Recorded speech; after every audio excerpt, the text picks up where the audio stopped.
Alors, Yann Manouk, vous avez deux actualités. Il y en a une deuxième, sous l'un de vos pseudos, Pasacuco, qui vient d'être publié aux éditions Hugo Poche, sous le nom Roy Braverman. De quoi s'agit-il? C'est un polar pur, qui est un style que vous exercez depuis un petit moment, notamment avec Carole Deguerre. De quoi s'agit-il? Alors, pour ce que j'écris chez Hugo, j'ai un lien très particulier avec Hugo, notamment avec Bertrand Pirel, qui est le directeur littéraire. Et en fait, j'écris presque chez Hugo, presque sur commande. C'est-à-dire qu'il y a toujours dedans, avec Bertrand, un petit défi littéraire.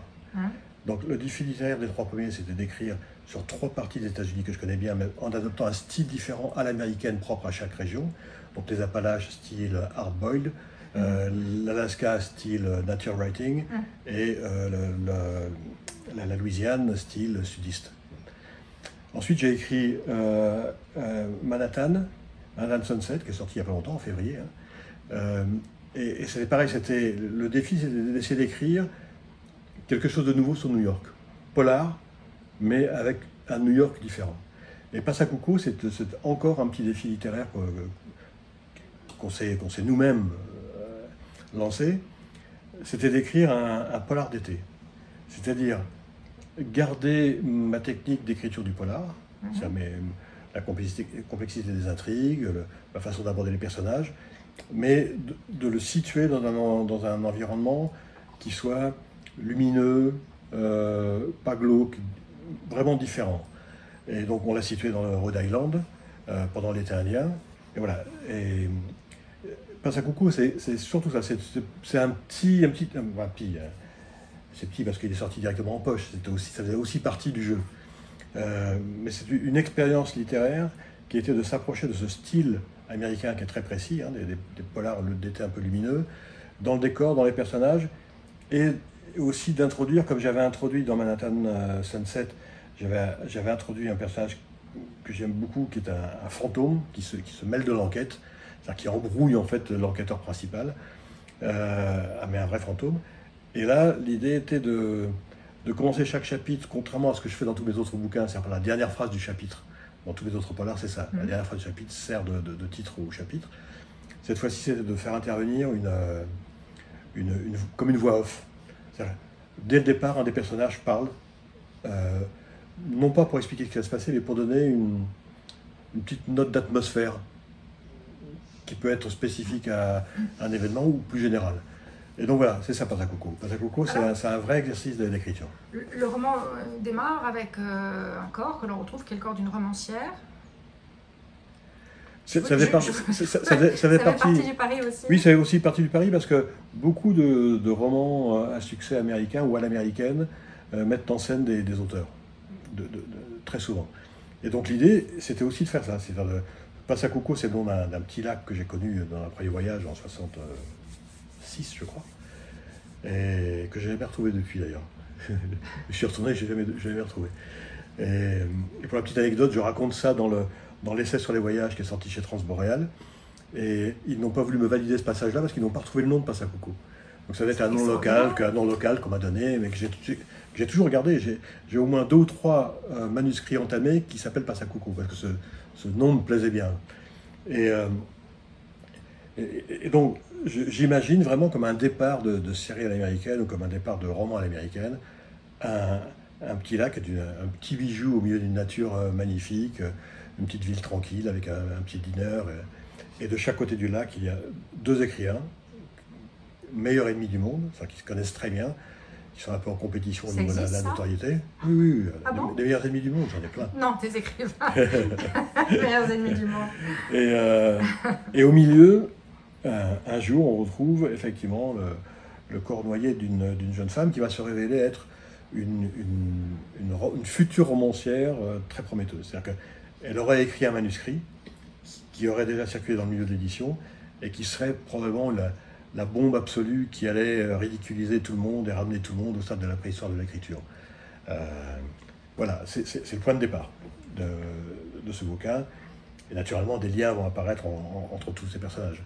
Mais ça faisait vraiment partie d'un défi, et je travaille d'ailleurs aujourd'hui, en ce moment, c'est ce que j'ai à l'écran en ce moment, toujours pour Hugo, sur un autre défi. C'est moi qui ai écrit maintenant 14 ou 15 bouquins, je ne me souviens plus, dont aucun ne se passe en France. En 10 ans. 8 ans. 8 ans. C'est d'écrire un polar à la française. Donc je suis sur un polar à la française. Très bien, on a hâte. Dites-moi juste dernière question. Roman, polar, roman historique, bande dessinée. Qu'est-ce qui manque? Un film, une série? Non, ça c'est pas pour moi. Ça. Moi, il faut 10 ans pour faire un film. Entre le moment où on signe le contrat de ça. J'ai 72 ans, ce qui arrivera quand j'aurai 82, j'en ai strictement rien à faire. Ouais. Non, en fait, au niveau d'écriture, ça vient d'un pari. Je ne sais pas si vous connaissez l'anecdote, mais non. Moi, je viens à l'écriture à la suite d'un pari avec ma fille. C'est-à-dire que j'ai toujours écrit, depuis que j'ai 15 ans, j'ai toujours écrit, mes 100 premières pages, j'avais 15 ans. Mais j'écris pas chez moi, j'écris pas au calme. Là, c'est spécifique au confinement, mais j'écris pas au calme, j'écris dehors, sur place, dans mon bureau, dans les transports, etc. Et donc, je ramenais le soir chez moi ce que j'écrivais. Or, j'écrivais de façon très désordonnée, c'est que je pourrais très bien ramener le lundi 8 pages sur un roman d'amour, le mardi c'était la suite d'un truc de science-fiction, le mercredi c'était un truc d'espionnage, et ça a été comme ça pendant 50 ans, vraiment pendant 50 ans. Je trouvais mon plaisir à écrire, et ça n'avait pas débouché sur l'édition, et je m'en fichais un peu. Puis quand ma plus jeune fille a eu l'âge, Zoé a eu l'âge de lire ce que j'écrivais, je lui ai rapporté ce que j'écrivais. Donc à partir de 14 ans, 15 ans, elle a commencé à lire ce que je ramenais. Et puis, quand elle a eu 19 ans, elle a décidé d'aller vivre à Buenos Aires, en Argentine. Et là, j'ai posé la question qu'il ne fallait pas. Je lui ai dit, est-ce que tu veux que je continue à t'envoyer par PDF ce que j'écris? Et elle a piqué une colère énorme en disant qu'elle avait ras-le-bol, elle connaissait la fin d'aucune histoire, le destin d'aucun personnage. Et elle me dit, je n'irai plus rien tant que tu n'auras pas terminé quelque chose.